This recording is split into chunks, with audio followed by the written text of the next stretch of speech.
One powerful feature of the Focus First pricing software that you're probably not using is the ability to add user properties.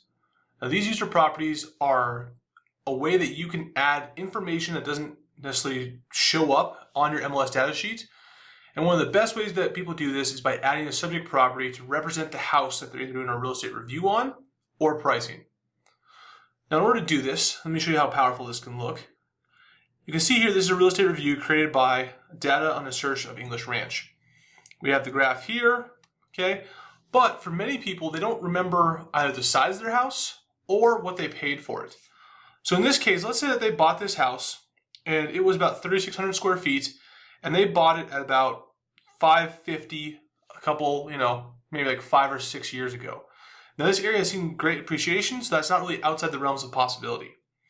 So to do that and to add that line so they can see where they're coming from or where they're going to be drawing that line up to, if you didn't want to include an old MLS sheet, we're going to add a user property to the information that this is pulling from.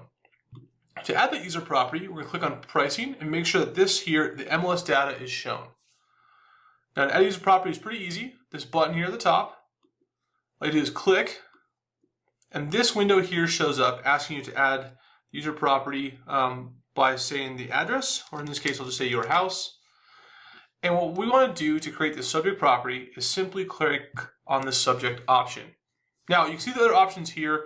This is if there's a house that was sold recently that was for sale by owner and maybe didn't show up in the MLS, or there's something coming soon that someone in your office talked about but is not yet in the MLS. You can add that as well.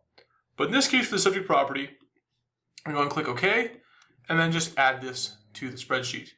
You'll notice here it shows up at the top, but there's no information here because we haven't filled any of that in. You can type in very easily here saying 3,600 square feet. Now what I'm going to do first is just leave this blank here for what the sold price was and what they bought it as, just to show you how to create a line only first, and then we'll show you how to create the full data point. So now with this created, I'm going to create a new scattergram. Simply doing this, keep the trend line on there. I'm going to keep both just to show you the difference. You'll notice that this little warning box pops up, just letting you know that because there was no price, it's going to create a vertical dashed line. That's what we want in this case. Click OK, and you'll see here at 3,600 square feet, or the size of the house that we were looking at, we have a dashed line coming right up to the trend line. Great way for you to kind of auto-create that line for your customers if you didn't want to include an old MLS sheet, or maybe if there just kind of was a weird look with that. Pretty easy to go ahead and do this. Now to add this to Real Estate Review, click Add to RER. This little box comes up asking if you'd like to add it. You just say yes, click OK. And just like that, now your graph here has that dashed line on that.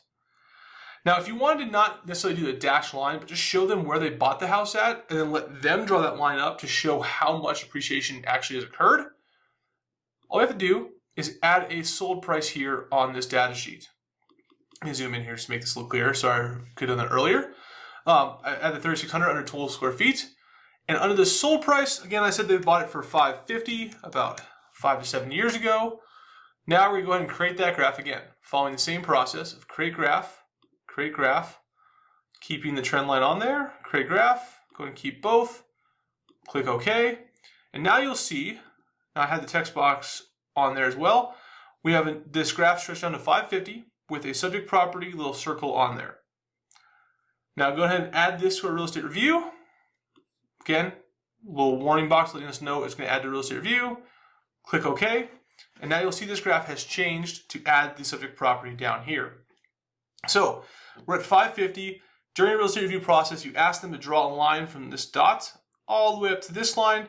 And you can see it's probably about 725, and you'd ask them, according to the graph, what does the graph say your house is probably worth now? And they'd be like, well, it looks like about 725. Like, yeah, that's a rough estimate. Obviously not the full process, because we haven't looked at your house and done a full analysis of the competition, but this is kind of a good baseline. And then lead into your questions about asking what their plans are for the future.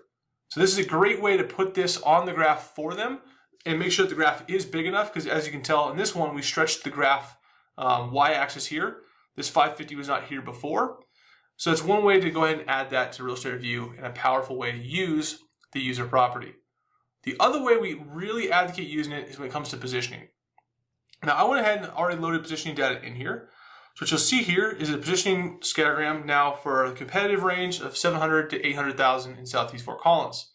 Obviously, from 800,000 to 700,000, you can see that there's properties for sale and under contract. Now, in this case, if we're thinking about that 3,600 square feet, and we're thinking about 725 as a base price, or even up to 750 if we looked at the true comps when we actually went through the whole process, it'd be really great to go ahead and add some pre-made lines in here to talk about the idea of positioning, to create quadrants of homes we have advantage over, anything we have a disadvantage as far as price versus size goes, and figure out where we stack up in today's market as far as competitive advantage. So to add that property, we're going to click on positioning this time, which will pull up this data sheet, and then follow the exact same process.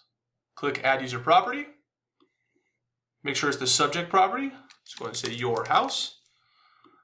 And here it is right here with no data, 3,600. Now this time, instead of saying what the price was that we sold it for, we've walked through the process, we found the base price, then we did the competitive search. So in this case, we're going to go ahead and start with just the base price, which let's say was 750,000. Now when we create that graph, we want to go ahead and say, click here to say show positioning quadrant. Create the graph, just to keep both to show this to you, click OK. And now we have here the house that we added in, called your house in this case, instead of an address. But you can see the positioning quadrants very easily. So again, homes in this area here are smaller size for higher price, so we have a competitive advantage over them if all else was equal.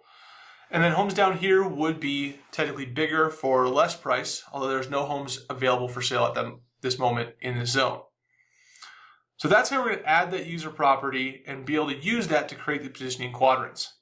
Now, in the competitive advantage positioning for need step in the new CMA, you're going to compare from the base price and up when it says favors sellers. So in this case, we have this graph at the base price. We'd love to have another one that's kind of at the high end. So let's say our high end that we were looking at was, in the 775, 780 range. Let's go ahead and do 775 for kind of a good example here. All we have to do that is go here and change this to 775,000. Click enter and create a graph again. Go ahead and create that positioning quadrant again. And if you want to, you can include these value boxes that kind of explain the positioning, which is a great way to give some clarity to your customers. So I'm going to include it on this one. And we're going to make sure we keep both, because we want to have both graphs to be able to talk through this process to give a good positioning range to our clients. Click OK. As you can see here, now that quadrant has moved, here's those value boxes I was talking about. Just gives a good little understanding of positioning. But as you can see now, this kind of covers that property, so you might have to move these a little bit just to make sure they're not in the way. And just like that, we now have used the user property to create good-looking quadrants very simply for the positioning method. So just like that, using the user property allowed us to add the subject property we're looking at of the previous purchase to the real estate review, as well as create great quadrants to be able to make sure we're positioning well and be able to show that to customers easily. Again, to do that, you're using this user property option here, and then just typing in the data sheet. Now you can obviously type all the information that you want to here, which is a great way, especially on the scattergram, to help them understand their house and what it's worth today. Now that being said, one other thing that you want to look at is, let's say that you added this and you just kind of felt like it got really busy, or maybe you added a different one that was coming soon, but now it's actually showing up on the MLS, so you didn't realize that it had kind of double coverage. To get rid of this property is pretty easy. All you have to do is click delete user property when you have this selected. So go ahead and click anywhere in these boxes, just somewhere here that this is selected. Click delete user property. Click OK. And as you can see, it's no longer in the sheet, which means it's no longer there. Now, if I created a graph again, it would not show up because it does not exist any further.